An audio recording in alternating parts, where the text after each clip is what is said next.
Hi guys, Mollusk here. This is a video I've been meaning to do for a while now, but I just haven't had the chance. It's about something that's been playing on my mind and was catalysed really when I moved to house a few weeks ago. And you can probably tell the kind of video this is going to be. Doom and Darkness, which is a very good channel, and I highly recommend it if for whatever reason you haven't already discovered it. Perhaps you live in the wargaming equivalent of the Mariana Trench or something, I don't know. But anyway, the guy did a very similar video to this, and I appreciated it a lot. You know, it soothed my troubled brow.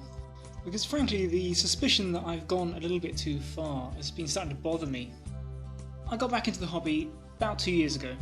My girlfriend bought me a, what they called, a Saurus champion or hero thing for Christmas, and I painted it up, and it was basically, that was the first model that I ever bought as a child, was the Temple Guard Saurus champion. I'd always kept an eye on, you know, what Games Workshop were doing over the years, and that little Saurus model rekindled my passion for little monsters. The only army that really spoke to my new refined adult self was the one with the carnivorous goats in loincloths. So with the nerd switch flipped, I went about collecting myself a Beastmen army. I started looking on YouTube for stuff to listen to whilst I painted, and found the YouTube Warhammer community, people like Once Bitten, Mallory and the Sendwall Centre, and I got really quite into it. It was really relaxing to come home after work, you know, set up some models, paint, put the YouTube on. Really enjoyable and relaxing. I found that a friend of mine had some 40k models, and I really missed playing the game. It was so much fun when we were kids, so I decided to get a little 40k army. So I had the Beastmen and the Dark Eldar going off at the same time. We started playing some games, I started recording them, the channel started, and here we are. So now this is my Beastmen army. And I've always really thought of this game a bit like a sport. I always just wanted, you know, a team to get behind. The Goatees were my team, and, you know, I'd collect them, have the army, play it and get good at it, and have that focus. And that's what I've got here. I've got some Minotaurs and Trolls, I've got some, you know, loads of goats, got Ungor, got Centaur, Jabberslide, some chariots, great big gribbly monster, Cygor, Morlock, whatever it's called, some wizards and hero goats, all that good stuff. It's quite a lot. I don't have space to put it on any shelves or display it, so it's got to live in the box. And this case was only a, you know, very recent concession. I only got it because I was moving and I couldn't actually get them out and transport them to a new place without something to, you know, protect them properly. And I got this thing at Darksphere, it packs them really nicely. It was discounted, but I mean, it still cost a frickin' bomb. And it really upsets me that they still don't all frickin' fit in it. This piece of foam, which I've artfully cut out, has got all my chariots and big monsters and, you know, the Minotaur Standard Bearer that can't fit in the case. So they've got to live in another box. And that in itself, you know, fine, just for storing around the house, that's okay.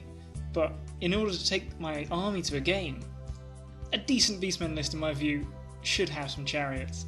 And I didn't spend all that time magnetising the testicles on my Cygor just to leave them at home in bubble wrap, and my, you know, my Standard Bearer Minotaur. He's got to be there because the rest of the Minotaurs are there. So basically, to have a game, I've got to take 2 boxes, and they've got to come with me to work. And that means I've got to take them with me on the tube, and other excuses for rail networks designed in the Cretaceous period. And if any of you have been on the London Underground at rush hour, you'll appreciate that lugging 2 giant cases with me is not something I want to go through on a weekly basis, particularly when those cases contain the valuable, delicate, physical extensions of my heart and love. For those of you that haven't experienced the London transport system at rush hour, I want you to imagine wrapping your baby in bubble wrap and then throwing it into a meat grinder full of self-obsessed fire ants. It's something I prefer to avoid, and so I'm stuck with the very frustrating first world problem of not being able to take all the dollies I want to go play with all their dolly friends. But, you know, stiff upper lip, I can soldier through it, I've got my goat army, and I can be content. Well, once I finish painting it. And actually, going through these boxes to take this picture made me realise it's not as bad as I thought. 2 of these boxes are essentially bits boxes. This one's got like all the spare arms and shields and banners and stuff that you never use from the goat box. This one's got spare chariot bits and troll bits. But I've still got to paint all the charioteers, and stick all my trolls together and paint the trolls. This one over here is actually a full battalion, so that's like 60 goats. But I'm probably cool with that. I like painting goats, and it'd be something to do whilst Lady von Carstein is painting her vampires. So it'll be a nice, slow, long-term project. And then I've got these Dragon Ogres. Oh, what an impulse buy they were. Never ever going to use them. I'm thinking one of them is going to be my Centaur hero conversion, but they're not a very high priority. But I'm really bitching over nothing, aren't I? Because I've got my goat army that I can use to play, I've got a project for the future here. Whenever I feel like a nice relaxing evening of painting, I've got some stuff to go with. No more money to spend, and my collection ever slowly grows. That's probably perfect, right? The only drawback is it's another box I've got to keep somewhere in the house to store all this stuff. But I mentioned 40k, I still play it. Not as often, because I'm not as into it as I am with other game systems, and it's harder to find mutual free time with my friends who play this.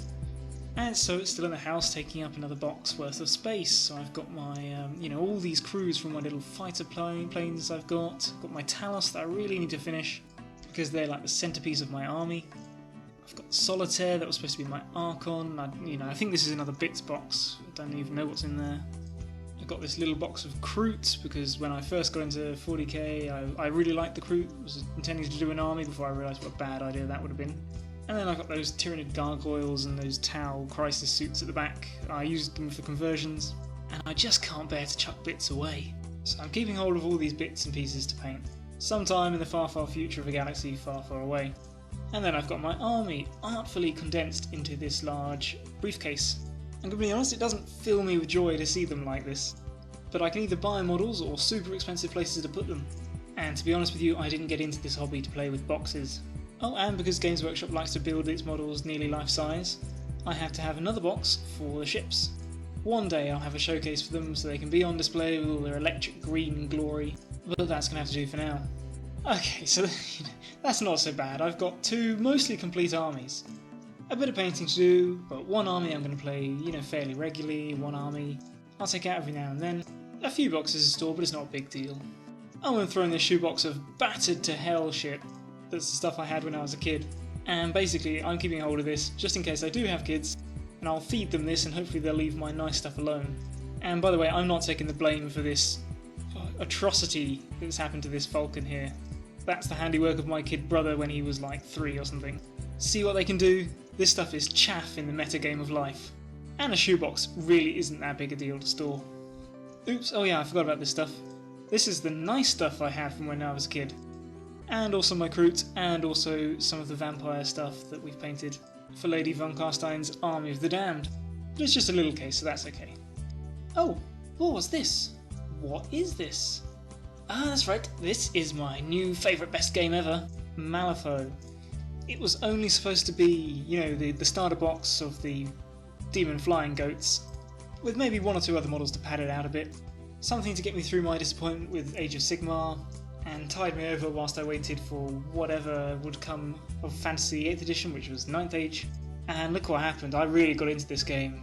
Hard. And it really is low model count. I mean, you almost never have a crew of more than 10 or 11 models, and most of the time the number is mostly 8. But it tricks you so hard, because the models are just really cool. And there's so much mix and matching that you're like, oh, that crew would be awesome, so I've got to have this model, but that means I've got to get that model. And it's just spiraled out of control to the point where I've got, 3-4 masters? About half the Neverborn faction, and are starting to branch out into 10 Thunders over here. But this is okay, in fact this is actually quite exciting, because I really love playing this game, and because I can fit a core crew, and actually a fair number of other little models that I might want to supplement it with, into even the smallest of these cases, and this is of the size that's easy to transport, and it's brilliant and I'm happy. But let's not forget I've got a little bit more painting to do, because damn, Christmas was good, and then my willpower slipped a little bit, and shit, I spent some even more money on this stuff. And I don't have the time to paint that I have had up to now. And this is probably my painting priority at the moment, and it's still going to take me, looking at this, it's probably going to take me a couple of months. But again, I've got everything I need to play. I can't wait for my Mayfang House of Flying Daggers list that I'm going to run with these archers and stuff. But I've got a huge amount of variety with the stuff I've got painted and ready to go already, and this all represents luxury, relaxing time. And now, because I've pretty much mostly caught up with the models that I want for this game, the prospect of having it all done and then, you know, having that every month or so, maybe a model gets released from Weird that I want, and it's a case of buy it, paint it, play it kind of thing. So all in all, I reckon I'm in a pretty happy place with Malifaux. But I almost forgot to mention the terrain.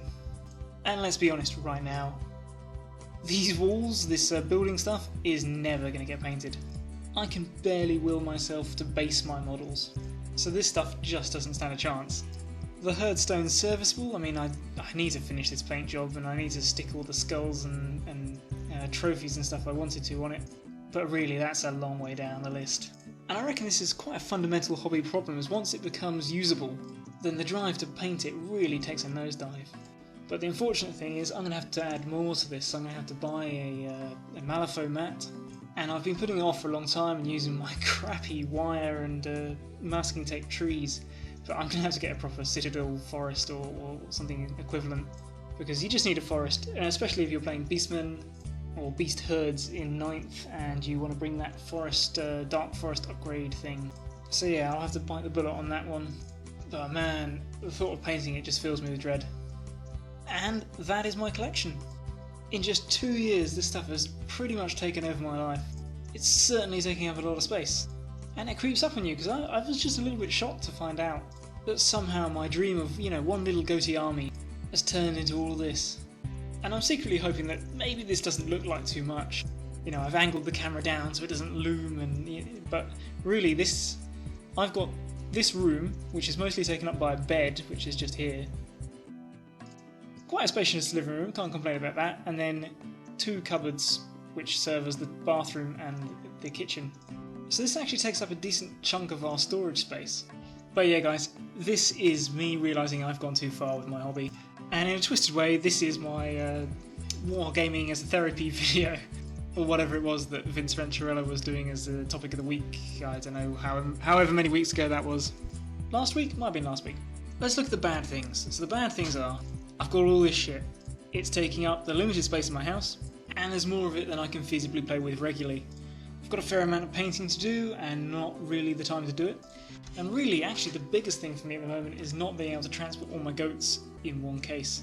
But on the good side, I've got 3 nearly completed armies, all of which I can use for 3 different game systems with all their different feel. And really, I'm not really too bothered about having multiple, you know, diverse interests and whatever have you. I'd much prefer to have one system to stick to. But it does allow me that flexibility of if someone wants to play this particular game, then I can do it. And really the bottom line is that although I had this shock, you know, moving house and finding I had all this stuff, with all the games I'm playing and the cutting back on the painting and army designing that I'm doing, freeing out spare time for other aspects of my life, and not to mention the steady ticking over of the channel, I've actually never been at a point where I've been enjoying the hobby more, and that's something I shouldn't lose sight of. So whilst it's not quite perfect, I'm nearly there. And so's this video. I hope it didn't come across as me parading my, you know, squandered disposable income in front of you.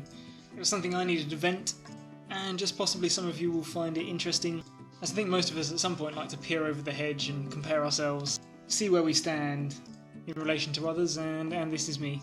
So there you go. Wish you all the best with your own hobbies. Take care.